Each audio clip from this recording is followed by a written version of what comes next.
Everybody, welcome back to the Crafty Maven Getaway. Today is Stash It Monday. I'm Desiree Scrapbook Nook here on YouTube, and today I'm going to focus on using some of my Shimmers products in my stash. So this layout was an application for the actual Shimmers design team. However, I used a lot of Shimmers products that I normally don't use. I always use the modeling paste, but always forget about all the creamies, the inklings, the shimmers, and so I definitely wanted to play around with these products. Now, I have a picture of my daughter, and you'll see that here later on, where she looks very bohemian, how she did her headband. And it was the way she did it, the way she styled it when she was little. And so I knew right away I wanted to have a dream catcher on the layout. So I went to my silhouette store and I found a dream catcher that I liked and cut it, and then I decided to see what kind of inks that I had and which ones I wanted to use as far as coloring.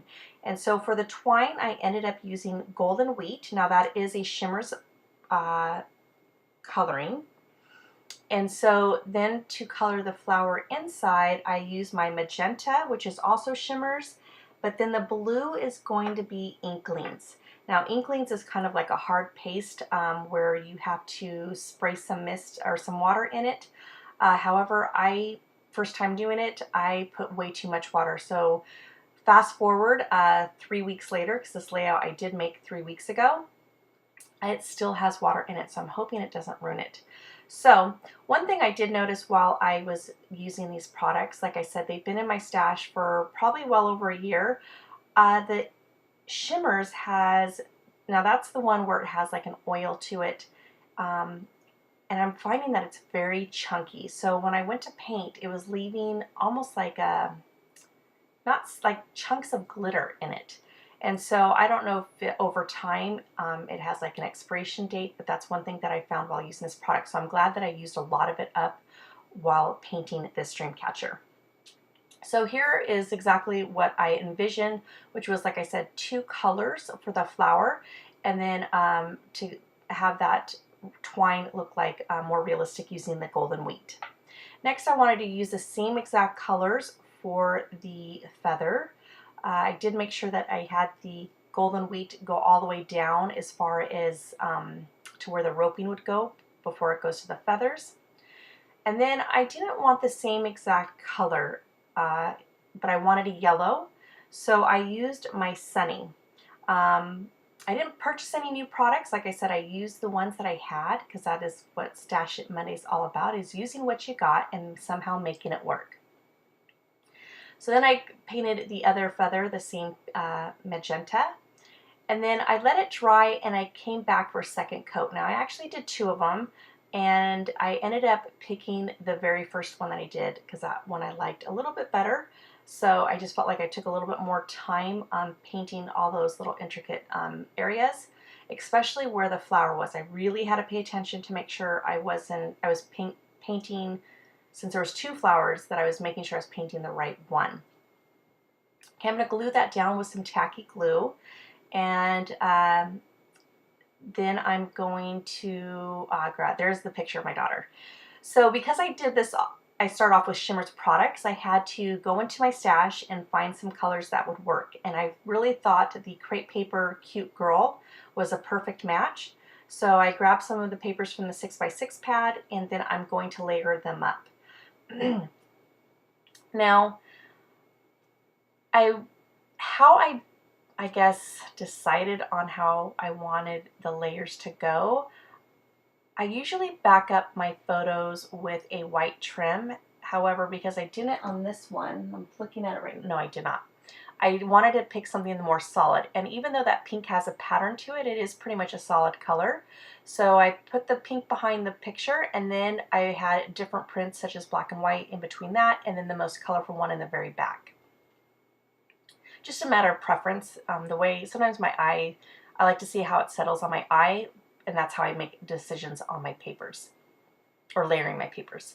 Next, in the 6x6 paper pad, I knew that they had this cut apart sheet, which I absolutely love, whether they're 12x12 or 6x6s, I love them. I grabbed my little, is it Creative Memories? Oh my gosh, I think everyone started off with creative memories, but by little hole punch and or circle punch, and created some embellishments just to add some more layering. And then I adhered that photo down. And I had it a little tucked underneath that dream catcher, so that way it was kind of going over the photo as well. Next, I'm going to grab a label to create some layers, especially to house that circle that I punched out earlier and the chipboard doll from the Cute Girl collection. And then I'm also going to grab a Doodlebug doily here in a minute and layer that up as well. Next, I grabbed the epoxy sticker that had the word dream in it. I thought it was perfect because I knew right away when I was kind of making this envision of what I wanted this layout to be, that the title would be Always Dream Big. So it was just perfect that the Cute Girl had that epoxy sticker. And then I went back and I played with a lot of my thickers, trying to figure out what font and everything before I finally settled on this one where it's white with a gold outline. And I try to make that Always foam thicker work. However, I could not get it to work, but funny thing is, I actually stopped this voiceover. Now, mind you, I did this layout 3 weeks ago and actually got it to work as of right now. So, you'll see that here in the end. Next, I went over to my neighbor's and her husband gave me the idea of adding beads to the dream catcher, which, hello, I don't know why I didn't think about that because both my kids have dream catchers in their room. So, I came back home and I thought, oh, beads would be too bulky. I don't even own any beads. What could I replace it instead with? And I remembered I have a ton of brads. I've been trying to bust through that stash here for a while now. So I grabbed some Echo Park, and once I started placing them onto the dream catcher, oh my goodness, I absolutely loved the results. It really made the dream catcher come to life. It created so much of an interest with having that dimension and that realistic look of actual beads. So that just kind of showcased the actual layout. I love it so much. Next, I'm going to grab some ink splatters. However, I don't want the ink splatters to be big drops or a whole bunch of little ones either. So, because I didn't want it to take away from the photo or the dream catcher, because those are the two, like I said, focal points that I wanted you to look at. And then that's pretty much it, guys. I'm going to sprinkle that and then it's done. I absolutely love how this came out. This is probably my newest layout, a favorite layout right now. It is just beautiful. The photos don't even do it justice in person. It is absolutely gorgeous. But remember, I said to stay tuned at the end because you're going to see how I made that word always nestle in between dream. And that's it, guys. Thank you so much for joining me here on the Crafty Maven. If you like my style and you want to see more of it, definitely go to the description box and click on the link to my personal YouTube channel. That way you don't miss anything else. All right, everyone. Thank you so much again for joining me here on Crafty Maven Getaway. You all have an amazing day. Bye.